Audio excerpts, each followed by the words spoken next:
j'entends les premières notes d'une vieille chanson de l'album Fearless, dans l'autre pièce. J'étais certain qu'on y aurait droit en musique de fond au cours de la soirée. C'est un bon résumé de ce qui m'arrive en ce moment. J'étais pris, je réponds avant de lever mon verre pour le vider d'un coup. Non, je n'essaye pas de me saouler, mais je n'essaye pas non plus de rester sobre. On a commencé chez Noah avec son frère, donc j'ai déjà un peu décollé. « Je parie $5 que d'où il est, Bennett ratera son lancer », dit Noah en poussant vers moi une canette vide avec un geste vers l'évier. « Pari tenu », je réponds avant de jeter la canette vers l'évier et de la voir rebondir sur le plan de travail puis heurter le sol bruyamment. « T'es trop nul », conclut-il. Je sors un billet de 10 de ma poche pour le poser devant lui. « Toujours moins que toi ?»« Joss arrive », annonce Noah en regardant un texto. « Et elle m'apporte un sandwich au poulet. Yes !» Je te parie un sandwich au poulet que... Ma voix s'éteint à l'instant où je la remarque. Elle est là.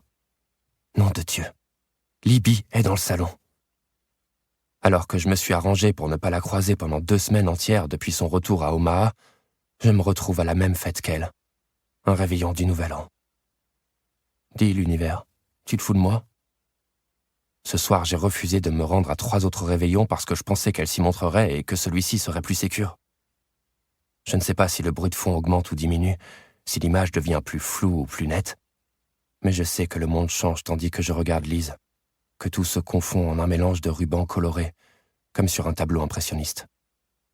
Elle discute avec Joss, tout sourire, et le vide que j'éprouve en la voyant, cette douleur sourde, rend ma respiration difficile. Je ne l'ai pas revue depuis l'enterrement de mon père. Après, on a essayé de communiquer à distance pendant quelques semaines, et puis j'ai dit stop. J'avais pas le choix. I can't breathe without you, but I have to. Mes doigts ont envie de la toucher, de la rejoindre, de lui prendre la main pour la tirer vers la cuisine, près de moi, où on s'amusera à lancer des paris, à convaincre un pote de relever un défi ridicule. Mais je n'ai plus le droit de la frôler.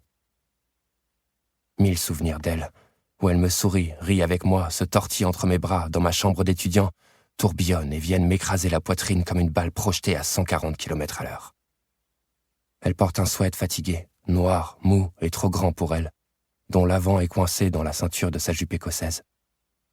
Elle est belle, en collant noir et jolies bottes, mais mes yeux se fixent immédiatement sur l'épaule en manque de baiser que son sweat ne couvre pas, et sur l'échantillon de tatouage qui s'y montre, qui m'appelle. Parce que ce tatouage, je le connais mieux que le mien. Certainement parce que je ne me suis jamais contenté de le suivre des yeux. Non, je l'ai exploré, redessiné, embrassé. J'ai étudié cette latitude tracée à l'encre comme si son corps était une map monde, et comme si ses coordonnées étaient mon or géographique. You're the only thing I know like the back of my hand. Oh, bon sang. 3 contre 1 que tu devineras pas la bonne carte, dis-je à Adam. J'attrape le jeu sur la table pour tenter de me changer les idées. Je suis presque certain d'être incapable de freiner les souvenirs qui me reviendront en pleine face si je continue à regarder Lise. Et il y a pire que les souvenirs, ou presque. Les questions qui s'imposent lorsque je pense à elle. Est-ce qu'elle va encore lire à la plage ? Est-elle retournée dans notre in and out depuis que je suis parti ? Quelle chanson a-t-elle ajoutée à sa playlist de première année de fac ? Je ne veux même pas savoir si elle sort avec quelqu'un. Il vaut mieux que je ne le sache pas. J'ai supprimé mes comptes sur les réseaux sociaux quand j'ai décidé de ne pas retourner à la fac, en partie parce que, sinon, j'aurais passé le restant de mes jours à espionner Lise, mais aussi parce que je n'ai plus rien à poster.